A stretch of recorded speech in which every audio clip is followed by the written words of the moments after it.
So today I'm going to be recording with Grixis Twin. So for those who haven't been really paying a lot of attention to Modern lately, Tasigur has kind of been one of the cards that's really been shaping up the way the format's evolved. And specifically, Tasigur was good in the Obzon decks, but it's pretty insane in these blue decks. A lot like how Tarmogoyf is a really good blue card, possibly even more so. And so the deck that everyone is kind of playing on Moto right now is Grixis Delver. And that deck's fine, but I have a lot of issues, and always have, with the way the Delver cards match up against the card Lightning Bolt. Tasigur kind of helps with that, but like it's the same as like the Rug Delver decks before. Like there's just a lot of things in your deck that just die to Bolt. It's kind of awkward. So I actually really like this Grixis Twin list because the base creatures of the deck, Tasigur and Deceiver Exarch, don't really die to Bolt. And that's like a pretty huge thing in Modern, is having a Bolt resistant deck.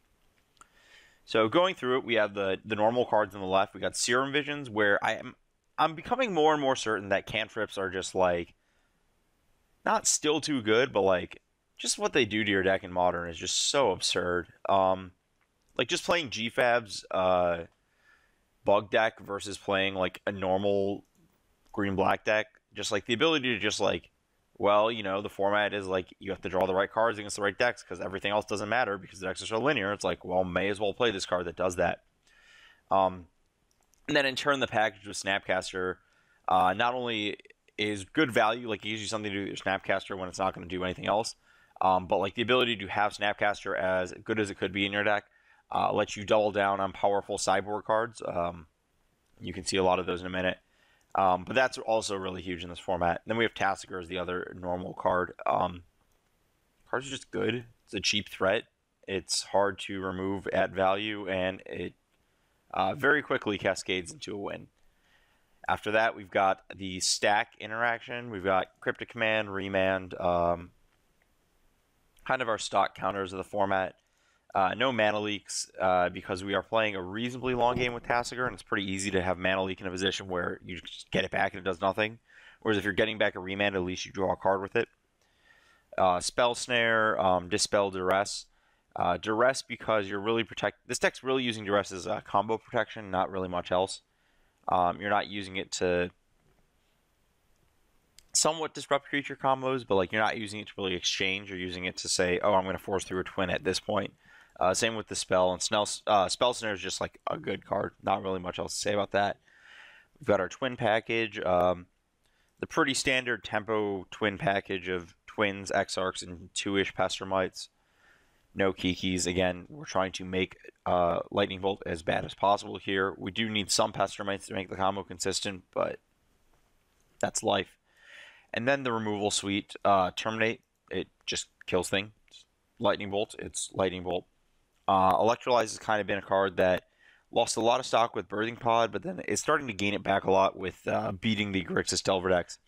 And then Kolaghan's Command is a bit of a new one that I haven't had a lot of time to test with, but it seems really good and versatile, so I would like to try it.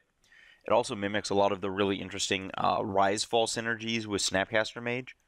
So that was a card that I've seen play before in the format, where you could do a lot of cool stuff, you know, just like looping Snapcasters with it. And this card does that like even better, right? Because you're not bouncing a thing and getting back Snapcaster.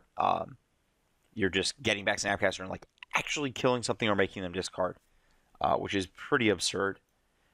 22 lands with the cantrips. I'm slightly skeptical that 22 is the right number, but I'm willing to try it out to start with. It might be okay because unlike the combo twin decks, you aren't actually trying to curve out on lands and kill them. It's just like incidental. If you play your twin, it's great. Sideboard, we got some more Delve threats. You can't really have 4 Tasigurs because multiples are dead. But I feel like there might just be a better threat than this thing. No. More counter magic. Your mana's a little more pressured in this deck than like Scapeshift, so you can't really have counter flux, which is kind of unfortunate because that card is nice. But I guess there's a lot less of these combo counter mirrors where counterflux is really good right now, so it might just not be well positioned anyways. cheap spot removal, more cheap spot removal, pretty much a strict upgrade to combust. I'm trying to think of what the situation is.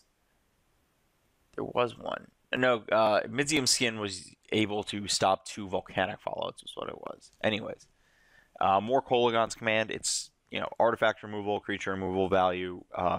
There's a lot of places where it's going to shore up something.